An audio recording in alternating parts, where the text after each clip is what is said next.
Welcome people and welcome back to my YouTube channel, and if this is your first time seeing one of my videos, a special welcome to you as well. I do hope you stick around and subscribe. In today's video, as you can already see from the title, I'll be talking about the new fragrance from Viktor Rolf called Good Fortune. So if you'd like to hear my review on this fragrance, please continue to watch. All I know is you smell good.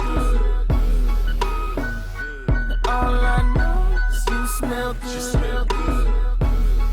Yeah.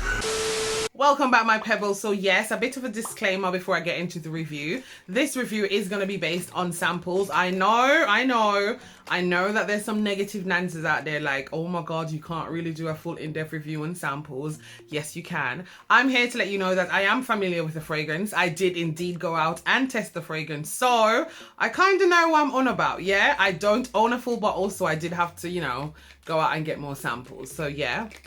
Let's get into it. So, Good Fortune. This is known as a amber floral fragrance for women, but as I always say, wear whatever fragrance you want, regardless of whatever gender it's assigned to. The fragrance is inspired by their spiritual glamour haute couture fashion show that was back in 2019. It was their autumn winter collection. So I guess you can say that fashion and fragrance goes hand in hand.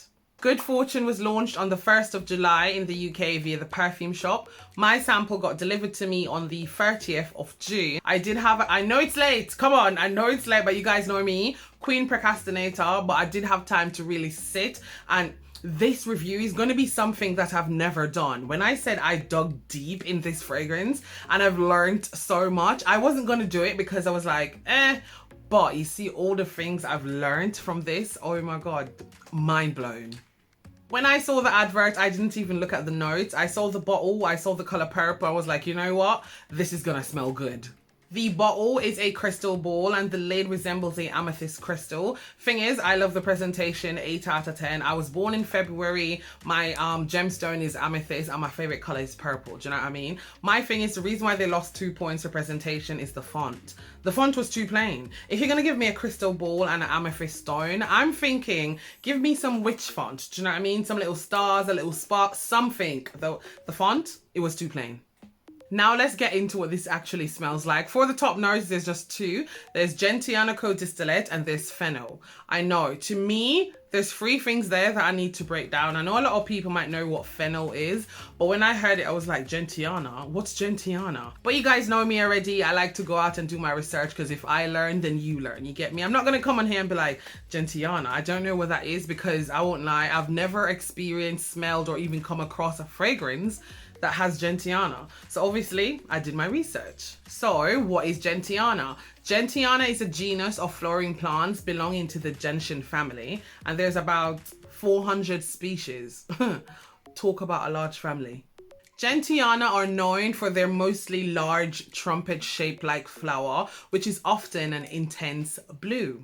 What does it actually smell like? Gentian is said to have a very unique smell, you know, somewhat of a bitter spiciness reminiscent of gin. So to all my gin drinkers, you know, chin chin. So that's Gentiana, but the note breakdown says Gentiana co-distillate. What is distillation?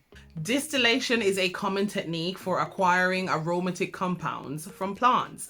Let me break that down a bit further and give you a bit of an example. Let's take neroli. Neroli is extracted by steam distillation from the plant orange blossom. So we get neroli from orange blossom by steam distillation. So does that make sense? Yes. Now for fennel, most of you should know, but for those that don't, fennel is an aromatic yellow flowered plant that is of the parsley family. Fennel is known to be used as a flavoring agent, as it's the primary flavoring agent in Italian sausages. Who doesn't love an Italian sausage? Come on. It's also known to be used as insect repellent and also like a herbal remedy for poisoning. It has also been used as a stimulant to promote milk flow in breastfeeding and also to induce menstruation. Fennel, you're doing a lot, mate.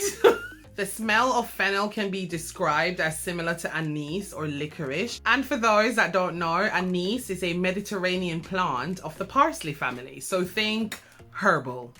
That was a lot of info. I apologize, but you guys know me already. I can't just come on here and tell you about notes that I don't know about and expect you to know about them. You get me? I have to do my research and explain about them. For me, perfume isn't just, oh, this smells sweet or this smells fresh. You know, there's so much that goes into making a perfume, and it's absolutely mind-blowing. And I think it's my job, you know, well, I call it a job. It's more like a hobby, but I think it's my job as a perfume reviewer to come on here and break things down. Yeah?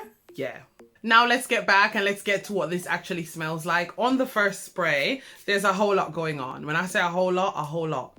I get some brightness, there's something herbal, and there's something green, but then I got hit with a familiar smell. When this got delivered, I was on my phone, you know, I was chatting with my mate Mickey. Hey Mickey, and I was saying to her, this smells familiar, but I don't know exactly what it smells familiar of, and it perplexed me for days. I was like, what is this smell? Then I went out with James. Hey James, and he ordered a specific drink.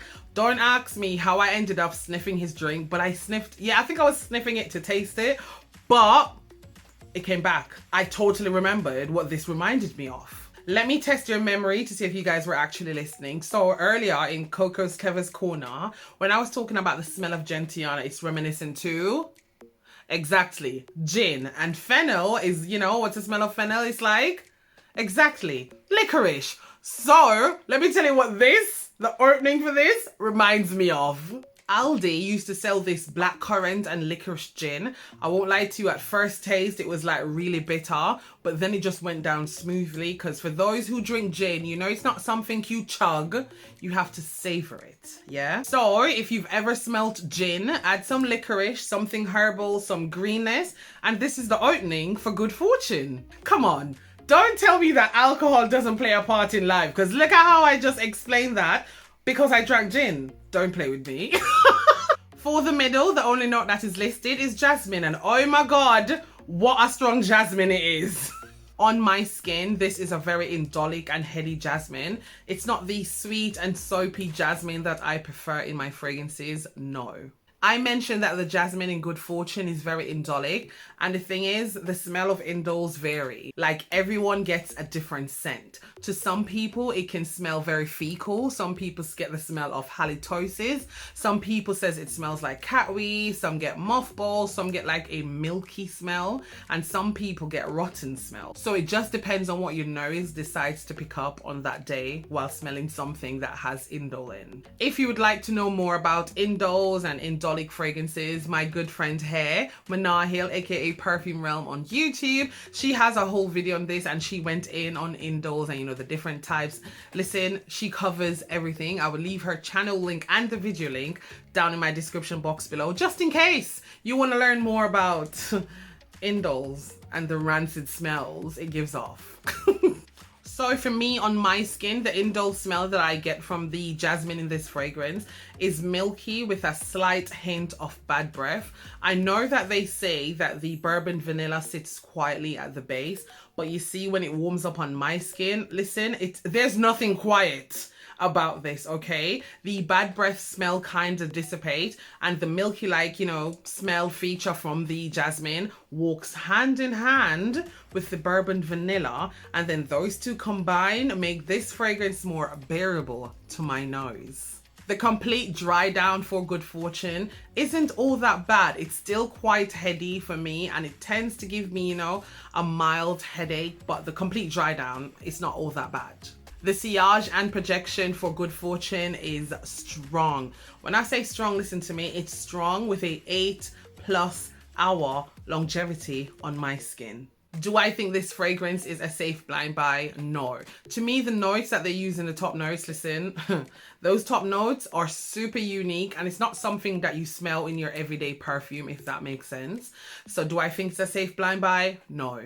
To me, this even smells like something that was made in the 90s, you know, maybe Avon or Elizabeth Taylor back then made it. You know, like White Diamonds, or what's that one from Victoria's Secret, the purple one? Love Spell by Victoria's Secret. Yes, it's, you know, that era, yes, that's what it smells like. Is this fragrance a love for me? No, it's just the jasmine, because I find it to be the same jasmine that's in Alien by Mugler, you know, the purple bottle. Yes, the first time I smelled that, I hated it. Instant headache, okay? instant. But I smelled Alien recently and it's more tolerable. So either my nose has changed or the fragrance is reformulated. One of them. And that, my loves, are my thoughts on Good Fortune. I like the opening, the middle, not so much, but then the bourbon vanilla in the base just came in and, you know, it kind of saved the day. I wasn't a fan of Good Fortune, you know, when it got delivered to my yard and I sprayed it, I wasn't a fan. But after having, you know, let it sit for a while, you know, it got better. But as I said, this is not a fragrance that I would typically go for or would even have in my collection. As I said, this is not a safe blind buy. Go out and test the fragrance. This is Good Fortune. Well, there you have it, my loves. Those are my thoughts on Good Fortune, you know, the new fragrance out by Viktor and Rolf. If you've enjoyed this video, which I really hope you did, don't forget to give me a thumbs up by clicking that like button. Comment down below and let me know if you smelt this. And listen, if you disagree with me, it's fine. If you agree, it's fine. But always remember, be kind, okay? Be kind in them comments. Share this video with a mate. Don't forget to subscribe before you go. And I guess I'll see you in my next video. Bye!